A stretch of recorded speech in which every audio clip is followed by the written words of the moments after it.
crashes make the rich richer. So if you want to get rich quick, I like the crashes. It comes down so fast. So when people say, how do I change my life? Well, you change those words. I wouldn't go to school because you learn nothing about money in school. I wouldn't get a job because if I have a job, I'm an employee. And then I'd pay taxes. And I don't pay taxes. And I don't save money. And I use debt to get rich. And I don't invest in the stock market. That's why I'm rich. And so the young people who are listening right now, they're saying, but that's what my mom and dad said. But that's what mom and dad say all over the world. So to the young people, I just say challenge or question what you've been taught. Because from the Bible, I'm not religious. Yeah. The word becomes flesh. So if you say, go to school, and you say, but I learned nothing about money. Get a job, you become an employee. Yeah. If you're an employee, you work for money. I pay taxes. Then they tell you to save money. Why would you save money when the government's printing money? And get out of debt? Well, debt is money. I use debt to get rich. Most people use debt to get poor and invest in the stock market. I don't invest in the stock market. So when you wonder why so many people struggle financially, because they haven't challenged the hypnosis, the words, go to school, get a job, work hard, save money, pay taxes. Until you question those hypnotic trances, you don't change. So when I was a little boy, I had poor dad and rich dad, saying, in your head. He's saying, go to school. My rich dad goes, what a waste of time that is, Right. And the way my rich dad taught me is just playing Monopoly. 4 greenhouses, 1 red hotel. I learned about money. I learned to be a capitalist, not an employee. I don't pay taxes. I use debt for money. And I don't invest in the stock market. And when I say that to adults, they get angry at me. So, well, that's what I've done. I said, well, that's why you're poor. But when I said to young people, you have a chance yet. You have a chance. I'm not saying I'm right. I'm just saying question the hypnotic trance put in your head, because that's what keeps people poor. The economy doesn't exist out here. The economy exists in here. Yeah. And until you change the words become flesh. If you get a job, you're an employee. If you save money, you're a saver. And why would you save money when they're printing money? And they say, invest in the stock market for your pension. Well, why would you do that? Because that's how they get your money. And get out of debt when guys like me are using debt as money. So question it, that's all I'm saying. It's not right or wrong. You see, most people should be employees. Okay. Because most people, it's easier to be an employee. And a bigger challenge would be to be an entrepreneur, because I'd have to learn new things. I'd have to learn 10 times more than ever than being a pilot.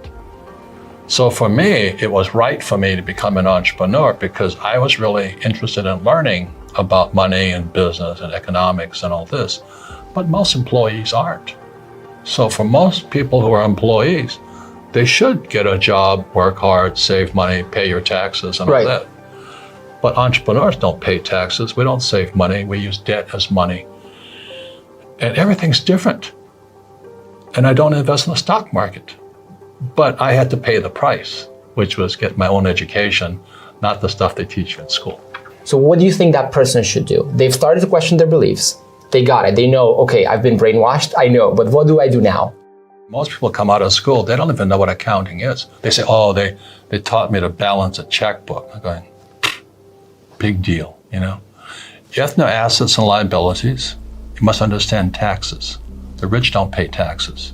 Yeah. And the rich use debt as money. So the question is, that's what I had to do when I was in my 20s. I said, how is it the rich learn to use debt as money? That's a challenge. And the brain goes, because it doesn't make sense. Yeah, it doesn't. Yeah, you got it. And then how do they not pay taxes? The biggest thing for most young people is that our schools teach us to be ICs, independent contractors. Okay. Or self-employed, or even if you're an employee, you're still an independent contractor who has a job. And you do it by yourself. You could be the A student from Princeton, But I go on this field with 15 tough men, kick your ass. And so the average guy is coming out there, you know, like, oh, I got an A, I went to Princeton, I went to Harvard. And the corporate America comes out and they go, boom. So that's why when I talk to young people, I say, look, it's a team sport. So the first person I have is a bookkeeper. Bookkeeper is the lowest paid person on my team, but the most important. Right. The bookkeeper then keeps the accurate records that my accountant can use, and my attorney can use, and my banker can use. That's the combination there. And my banker, my attorney, and my accountant must work together as a team. Most people, their bankers, accountants, and attorneys don't work together as teams, because in school we're taught to take our tests on our own. If you ask for help, you're cheating. In my world, it's called cooperation. And what I found with most smart people, they don't know how to cooperate. They don't know how to ask for help, because in their brains, that's cheating. It means you're stupid. It means you're weak. It means you're stupid. I didn't have that problem because I was stupid in school, so I was asked for help. But the teacher says that's cheating. And I want the smartest attorneys, accountants, bookkeepers, bankers, politicians. I come at it as a team. Just think about this, it's like a basketball team. They're playing basketball, but you went to Harvard, you have a master's, a PhD, but you're playing against 5 guys. I don't care how smart you are. Those 5 guys will kick your butt all day long. This is not in the movies. Bruce Lee cannot really beat 10 people in real life, That's right. But that's in the movies, that's what's perceived. Like if you're good enough, you can beat 10 people. Yeah, that's in real life, you're going to lose every time. Not in the corporate world. So I operate according to the rules of corporate America. Yeah. I don't operate according to the rules of employee America. They're different. The tax rules for corporate guys is less than employees. Employees pay the highest taxes. Yeah. Guys like Trump and me pay 0. The biggest thing about fake is, the dollar became fake, the US dollar became fake money in 71. But it's the fake teachers. Why would you listen to a poor person? Why would you listen to a poor person about money? And that was my poor dad. Very good man, PhD, but he always says, go to school, get a job, work hard, pay taxes, get out of debt, and invest in the stock market. He's trying to hypnotize me. And my rich dad, thank God I had a rich dad, he goes, you gotta be an idiot to follow that advice. And so if you don't know accounting, you don't have accountability. Yeah. You have accountability in your life. And then you can question when somebody tells you invest in the stock market, I go, well, when do I get my money back? So in fake, I talk about the infinite return. I never use my money. I don't need to save money. I use debt 100% of the time, and I don't pay taxes. So I took real estate courses, not because I like real estate, because real estate is about debt and taxes. Right. So the more debt I use, which is real money, debt is real money, the less tax I pay. And especially with the interest rates right now, they've been lowest in the last 5,000 years or something like that. Money is cheap right now, 0. Get it free. Yeah. Why would you save it? Why would you save it when they print it? It's until you question, all the young people just question what's inside that head. Who hypnotized you? And I talk about trading, investing. I invest as an insider. And for the average person who knows very little, they say, well, insider trading is illegal. No, it's not. But they've been programmed to think it's illegal. There are certain forms of investing where insider trading is illegal. But for the most part, it isn't illegal. But what fires off, because they've been hypnotized, oh, insider trading, he's a crook. Oh, and he doesn't pay taxes. Do you think I'd be writing about it if I was a criminal? So I wrote fake so people could challenge the hypnosis in their brains, go to school, work hard, pay taxes, get out of debt. I use debt as money. Because in 1971, money became debt. People look at it now, and because they're scared and they're safety oriented, thinking, oh, I couldn't really start now because there's a financial crisis coming. Yeah. So why would I start now? So it's still the safety that they're looking for. So what would you say about that, about the financial crisis coming up? There should be some sort of corrections happening in the future. Well, let me ask you this. If you had bought a ticket to get on the Titanic, right? Yeah. And you knew it was going to sink, what would you do? Not buy the ticket. Well, let's say you already bought the ticket. Okay, I'll build the best boat to get out of it. I would be getting ready to get off of it as quickly as possible. Okay. You know, I would be looking at life rafts and checking things out and, you know, things like that. Yeah. Because we're going down. Yeah. And this is the difference. Crashes make the rich richer. So what happens is, there's an old saying in investing, the bull goes up the stairs. There's bulls and bears, right? Yeah. So the bull goes up the stairs, the bear goes out the window. So if you want to get rich quick, I like the crashes.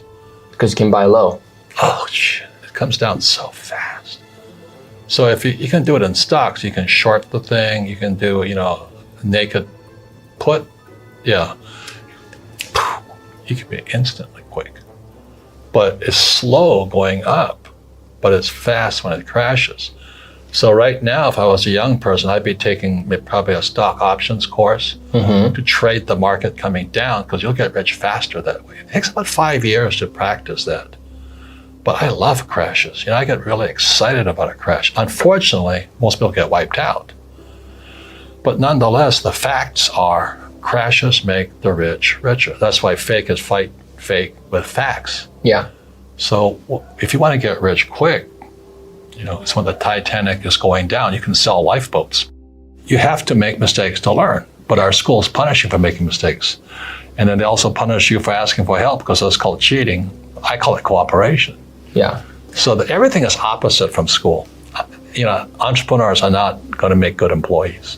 So you might as well think of your conditioning and do the opposite, and you're probably better off. Well, you got to change, go to school, get a job, save money, pay taxes. Yeah. You know, the question right now is, how do I make so much money? I use debt and I pay no taxes legally. I said, I wouldn't be saying that if I was crooked about it. But I don't have to hide because I do it legally. When people hear this advice, then they go out in the world, and me included, but let's say I've done some sports, you've obviously had military training and all the things that I think evolved discipline in you, I'm thinking. But what would be your advice to toughen up? Because otherwise, any challenge that faces you, you're just going to fade and go back to safety. Correct. Well, I think that's one of the biggest problems is that people, the word is called resilience. Okay. If you know, like the greatest athlete in my time is Tiger Woods. Well, he just won the championship again. Yeah, but he went way up, and he came down as, you know, his wife caught him cheating, you know, everything, the humiliation, and then his back goes out, he has surgery. And after this long down period, he comes roaring back up to the top.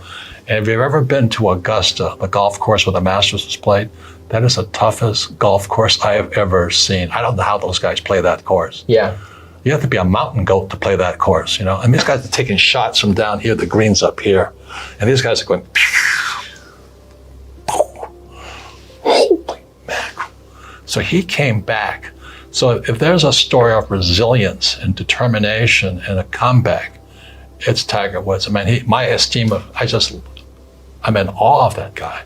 He is really a great man to come from the top to the bottom, back to the top, you know. And we all have that in us, except in school, we told don't make mistakes. You know, you fail, you're stupid. Well, he came back, it made him stronger.